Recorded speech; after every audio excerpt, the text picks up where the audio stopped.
Isabelle Maréchal. Avec son cœur de justicière, elle parle d'inégalité sans crainte. Je disais que des fois, dans les projets, avant la pause, je vous racontais que les projets qui marchent pas, il y en a quand même quelques-uns pour les enligner au Québec. Puis je disais sans doute que c'est pas de la mauvaise foi. Là. Prenez Nordvolt. Là. Moi, je pense qu'il n'y avait pas de mauvaise foi là-dedans. Peut-être une trop grande excitation. Mais là, il y a un auditeur qui m'écrit, des fois, je me demande si il est peut-être temps qu'on commence à y voir de la mauvaise foi. En tout cas, on a affaire à une méchante gang d'imbéciles qui m'écrit. C'est drôle, on est vendredi, là, quand même. On a Philippe au téléphone qui veut réagir, justement, qui va peut-être répondre à ma question. La dernière fois que vous êtes allé, Philippe, dans un hôpital, comment vous avez trouvé les infrastructures? Est-ce que ça faisait dur, à votre avis? Oui, bonjour, Mme Maréchal. Évidemment, c'est vieux. C'est daté. Les gens qui se sont occupés de ma mère, c'était pour ma mère à ce moment-là, évidemment, sont excellents, ils sont gentils et attentionnés comme on les voudrait. Ce qui m'a frappé dans l'état des choses là-bas, c'est qu'on a séjourné pendant 3 semaines, à l'hôpital. Maisonneuve, je pense que c'était Maisonneuve-Rosemont, je pense que c'était l'hôpital. Hein? Maisonneuve-Rosemont, oui. À Maisonneuve-Rosemont, alors à un moment donné, j'ai besoin d'un stylo pour remplir un formulaire quelconque et je me fais dire par une des infirmières, écoute, je te prête pas mon stylo parce qu'ici, on nous les fournit pas. Et là, j'essaie de comprendre ce qui se passe et il semble que malgré toute la paperasse que nos infirmières doivent remplir en plus des soins qu'ils doivent donner, à l'hôpital Maisonneuve-Rosemont en 2015, le staff n'avait pas d'équipement fourni. Donc, en l'occurrence, des stylos. Alors, évidemment, j'ai été leur en acheter une boîte ou deux. Mais les gestionnaires qui sont derrière ça, eux, je suis certain qu'ils en ont des stylos dans leur bureau, qui est curieusement pas sur les étages de l'hôpital. Moi, j'aimerais savoir, c'est les gestionnaires de l'hôpital Maisonneuve-Rosemont qui créent des choses comme ça, se feraient soigner dans leur propre hôpital. C'est une bonne question. Si on n'est pas capable de donner des stylos à nos infirmières, puis ces gestionnaires-là, moi, je les ai pas vus en 3 semaines. Là. J'étais là 3 fois par jour, 7 jours sur 7.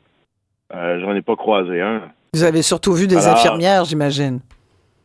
Des infirmières fières, des préposés qui se démènent. Ouais. On sait bien comme des diables dans l'eau bénite, puis à qui je lève mon chapeau... puis je donne des gros câlins à tout le monde parce qu'ils sont des héros, ces gens-là. Ouais. Mais quand j'entends que le projet de l'hôpital est retardé, c'est un hôpital qui en a bien besoin. Ouais. Mais j'aimerais savoir, dans tout l'appareil administratif qu'il y a en arrière de ça, qu'est-ce qu'ils font ces gens-là? Ouais. Parce qu'en 2015, c'était comme ça. Ça fait 10 ans. Merci beaucoup, Philippe, de votre témoignage. Merci vraiment parce que ça illustre bien ce qu'on essaye d'expliquer et de comprendre surtout ce matin avec moi, le docteur Marc Brosseau et les pneumologues intensivistes justement à Maisonneuve-Rosemont. Merci de vous être déplacé en studio. Vous êtes aussi président du Conseil des médecins, dentistes et pharmaciens du Québec. Docteur Brosseau, vous avez écrit une lettre hier, les médecins reliés à ce CIUS, et puis vous dites on se sent carrément trahi. C'est fort le mot trahison. C'est vraiment votre sentiment? Oui, c'est un sentiment de trahison puis un sentiment de colère parce que le gouvernement n'a pas respecté sa parole. L'hôpital qui est déjà en état de décrépitude avancée, qui est en retard en termes de reconstruction. Dans le fond, l'échéancier devait partir l'année passée, reporté à cette année, puis maintenant, on n'a plus de date fixe. C'est vraiment beaucoup de colère puis de trahison, un sentiment de trahison qu'on s'était fait promettre un début cette année, puis c'est pas respecté. Est-ce que vous êtes mis au courant ou vous l'appreniez comme tout le monde, genre la veille ou une heure avant? Parce que le ministre de la Santé, on ne s'attendait pas à ce que ça sorte cette semaine. Là. Non, on l'a appris par les médias, puis c'est une surprise parce que Maisonneuve, c'est bien connu, là, c'est objectif. On a parlé de tous les problèmes de vétusté dans le système de santé, mais objectivement, Maisonneuve-Rosemont, c'est le plus vétus, c'est celui qui a le plus de problèmes d'infrastructure. C'est que si on regarde ça sur une base purement objective de besoins, c'est Maisonneuve qui est en haut de la liste. Puis, dans le fond, ça n'a pas été priorisé. C'est qu'on est vraiment troublé par ça. Qu'est-ce que vous demandez au gouvernement, là? Parce que Dr Eppel, lui, travaille à Sherbrooke, mais il dit, nous, c'est pareil, on essaye de colmater les brèches, mais à un moment donné, il y a des limites, là. Dr Marquis, avec qui, d'ailleurs, vous travaillez, intensiviste également, le chef de votre unité, dit que c'est quasiment, c'est comme si vous travailliez en zone de guerre. Et dans votre lettre, vous dites, l'hôpital est en ruine. Chaque jour qui passe, je vous cite, met en danger des vies. C'est pas rien, ça. Et vous dites, nous sommes contraints de refuser des patients atteints de leucémie, qui est l'expertise de l'hôpital Maisonneuve-Rosemont. C'est grave, ça, quand même. Oui, mais on demande justement au gouvernement de respecter son échéancier parce que le budget reste le même. Puis avec l'inflation, l'hôpital fait juste, les besoins augmentent. Juste en termes de parc de lits, là, c'est mathématique. Le Maisonneuve couvre 27 de la population de Montréal, puis on a 17 du parc de lits. Ça ne prend pas un comptable pour voir qu'il y a un débalancement, puis ça va juste s'empirer avec le temps, avec l'augmentation de la population. Ce débalancement-là, de devoir couvrir le quart de la population avec des ressources insuffisantes, là, 17 des lits, ça a un impact. Je veux dire, on est obligé de transférer des patients instables, des patients qui arrivent à l'urgence, qu'on n'a pas de place aux soins intensifs par manque de personnel, qu'on est obligé d'envoyer ailleurs. Ça a des risques pour les patients. Les chambres multiples, on en a bien parlé, mais à Maisonneuve, c'est le cas. Les patients qui rentrent pour un remplacement d'ange, un autre problème de santé, puis qui attrapent des virus à l'hôpital, ça a été catastrophique pendant la pandémie de la COVID. J'ai plein de témoignages là, d'auditeurs qui me disent qu'ils sont allés à l'hôpital, pas toujours Maisonneuve, là, mais certains à Maisonneuve-Rosemont également, puis qui me disent « je suis ressorti malade ». C'est un problème à Maisonneuve avec les chambres multiples puis le système de ventilation. Il n'y a pas de système de ventilation mécanique, c'est que c'est pas adapté selon les standards modernes. Puis c'est sûr que pour des virus qui se transmettent au niveau de la respiration, mais de partager des chambres où est-ce que la ventilation n'est pas adéquate, ça augmente le risque de transmission. Là. C'est de l'épidémiologie de base, c'est bien connu. Là. Justement, on a Nicolas au bout du fil. Sa fille est née il y a 2 ans à peine à Maisonneuve-Rosemont. Oui, et il dit les gens sont extraordinaires, n'est-ce pas, Nicolas? Vous avez trouvé que le personnel était bien, mais les chambres, par exemple, ça, vous avez vu que c'était complètement vétuste, hein, Nicolas? Oui, bonjour. Effectivement, là, pour vous raconter un petit détail, une anecdote, là, mais on avait une chambre avec un robinet qui coulait tout le temps à 24 heures. Là. Fait que tu dois passer la nuit après la naissance de ton enfant, mais c'est des vieilles pièces, des vieilles composantes là, de 70 ans. Ça, c'est un peu partout. Là. Ça, c'est juste un exemple.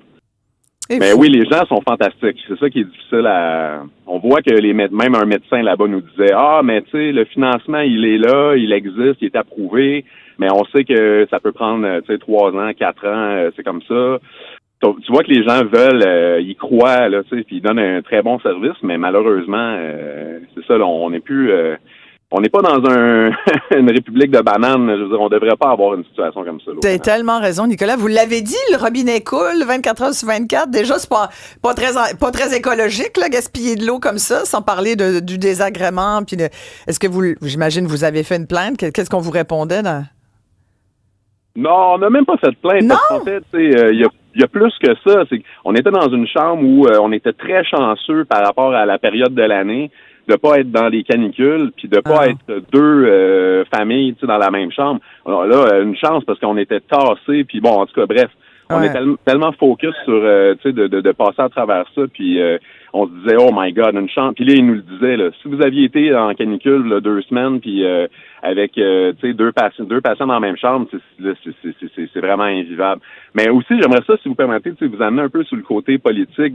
Moi, c'est exactement ce que je vois là, de la CAQ, c'est que ce gouvernement-là, c'est un gouvernement principalement des autres régions, puis de la région de Québec. C'est beaucoup une mentalité, je pense, au niveau des électeurs, là, de dire, c'est contre Montréal, puis on est contre Montréal. Mais là, à un moment donné, là, on n'est plus de la moitié là, de la population si on prend la Couronne Nord, la Couronne du Sud. Ça en est des gens là, qui doivent aller à Maisonneuve-Rosemont. Puis j'en reviens pas de voir quand est-ce que les gens vont s'indigner de ça. Là? On n'élue pas un monarque. Là. Je veux dire, c'est des gens qui sont là parce qu'ils sont élus. Puis là, ils ont notre argent, nos fonds publics. Puis là, s'ils font des conneries après conneries, tu sais, là, on a vu avance-recul avec le 3e lien à Québec. Ça a mis les gens de Québec hors d'eux, tu sais, mais même si, je veux dire, je suis pas pour le projet du pont, mais bon, Mais Ça, vous avez raison, Nicolas, de après dire, ça, nous aussi, Nordvolt, on devrait ouais. s'indigner à Montréal sur ce report, une fois de plus, du projet de modernisation de Maisonneuve-Rosemont. Vous avez tout à fait raison. Hey, merci beaucoup. Ah non, mais c'est vraiment beaucoup trop, là, à un moment donné. Toute la suite d'événements, Nordvolt, ça clique, là, ça, maintenant, avec Montréal. Non, ça se peut plus, là. Hey, merci de prendre la peine de nous appeler. C'est vraiment très apprécié, Nicolas. Merci beaucoup. Votre fille va bien? Votre petite fille? Oui, elle va très bien. Elle vient de commencer à marcher, là. Ah, félicitations. Ça, c'est bien. Merci pour le témoignage. Oui, on va l'essayer de laisser quand même à nos enfants. Tu sais, elle a 2 ans, sa fille, là, tu sais. Dans 20 ans, quand elle va avoir 22, l'âge de ma dernière fille, elle va-tu encore être dans le débat des infrastructures en santé? Je pense que l'hôpital Dr. tiendra pas. Brosseau. Ça tiendra pas jusque-là. Puis c'est là le sentiment d'urgence, parce que... Mais là, on fait quoi? Là? Parce que là, vous le dites, c'est essentiel. Puis vous disiez, là, c'est 27 %, on dessert 27 % la population de Montréal. Mais pas juste de Montréal aussi. Hein? Oui, c'est ça. C'est un hôpital qui sert Laval, Repentigny, la Rive-Sud, parce que c'est un hôpital universitaire avec, on a une expertise qui est là, notamment justement en leucémie lymphome, en greffe rénale. On couvre très large en mère-enfant aussi. On parlait justement d'un accouchement. C'est un centre d'expertise en grossesse à risque.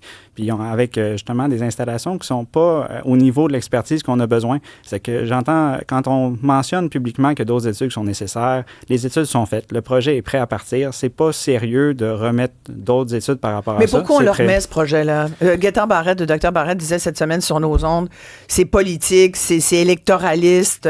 C'est-tu parce que c'est un projet, je pense que c'est 5 milliards, ce projet-là, mais en même temps, tu sais, bon... Vous allez me dire, oui, les gens peuvent dire, hey, c'est le prix d'un pont, mais justement. C'est ça, je pense qu'il faut poser, c'est une bonne question, il faut poser la question parce que. Pourquoi?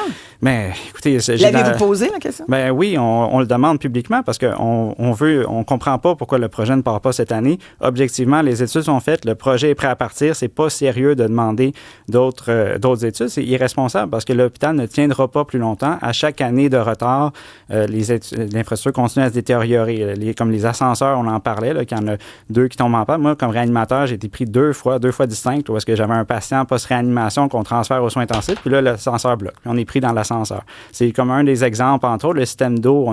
On parlait des maladies attrapées à l'hôpital. Il y a eu une éclosion de légionelle dans le système d'eau, puis le système d'eau ne tiendra pas quand même plusieurs années. Puis la légionelle, c'est grave. Là. C'est quand la légionelle que vous avez eu? Ben, comme ça fait quelques années, comme on a eu. Mais ça pourrait revenir. Ben oui, c'est quelque chose avec un système d'eau qui est vétuste, il y a un risque de contamination. C'est que c'est vraiment urgent, puis ça ne tiendra pas. C'est que les autres études supplémentaires, de notre point de vue, au niveau du groupe, puis c'est même pas juste nous. Agrément Canada, en 2017, avait parlé de l'état critique de l'hôpital Maisonneuve. Dr Gaudreau, le président du Collège des médecins du Québec, qui est passé en 2024, qui a dit que ça tombe en ruine. C'est pas juste nous qui tirent la couverture de notre bord, là, comme on dit en bon québécois. Il y a vraiment un besoin qui est objectif. C'est un hôpital qui dessert tous les Québécois. Il faut agir. Le retard va amener un tort à la population québécoise en entier avec justement l'expertise. Si vous dites, c'est l'Est de Montréal. Déjà, ça, c'est 500 000 de population.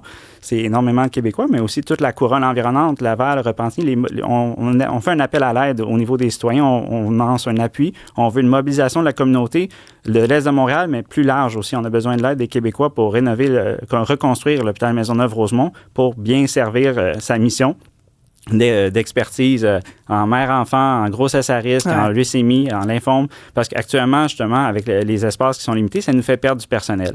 J'imagine. Il y a justement Nathalie qui dit « Médecin extraordinaire à Maisonneuve-Rosemont. On voudrait pas les perdre. » Ça doit décourager vos collègues, hein? C'est vraiment décourageant. On perd beaucoup d'infirmières aussi, puis c'est pas juste les médecins. Je représente les médecins ici, mais on perd beaucoup d'infirmières, puis c'est essentiel. On le voit, ça passe dans les nouvelles, à l'urgence. Aux soins intensifs, la moitié de nos soins intensifs sont fermés par manque d'infirmières. C'est que c'est difficile pour l'attraction. La moitié? Oui, en soins intensifs? Oui. C'est que, tu sais, on perd un impact d'attraction. C'est que là, tu sais, on s'arrange, mais on est rendu vraiment à des solutions des solutions de réserve. On s'adapte. Mais actuellement, je ne vois pas de piste d'adaptation qui va tenir le délai supplémentaire, d'où la situation d'urgence qui nous pousse à aller. Il faut qu'on soit capable de garder notre monde.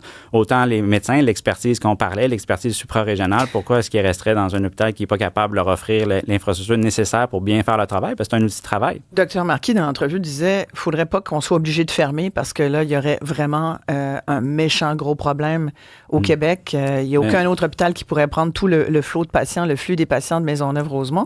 Est-ce que c'est vraiment quelque chose qui est à risque, là, qui Mais c'est un éventuellement... incontournable, tu sais, avec le quart de la Il population. pourrait fermer Maisonneuve Ben, par force, là? C'est incontournable qu'on sert le quart de la population. Après ça, tu sais, ça dépend toujours des problèmes majeurs, mais quand on parle justement des ascenseurs, des systèmes d'eau, le système électronique, informatique, c'est beaucoup de problèmes qui s'accumulent puis qui pourraient nuire au fonctionnement de l'hôpital, là. Docteur Marc Brosseau, merci d'être venu nous voir. On compatit beaucoup. Puis vous avez fait un appel, on l'a entendu, à ce que la population de Montréal, mais plus largement du Québec, soit derrière vous là-dessus, parce que c'est central, vraiment, au bon fonctionnement des soins de santé dans la grande région montréalaise, qui est la moitié du Québec quand même, il faut le rappeler, comme le faisait tout à l'heure notre auditeur Nicolas. Merci beaucoup. Oui, merci. Docteur Marc Brosseau, pneumologue, intensiviste, président du Conseil des médecins, dentistes et pharmaciens du Québec. Oui, pardon.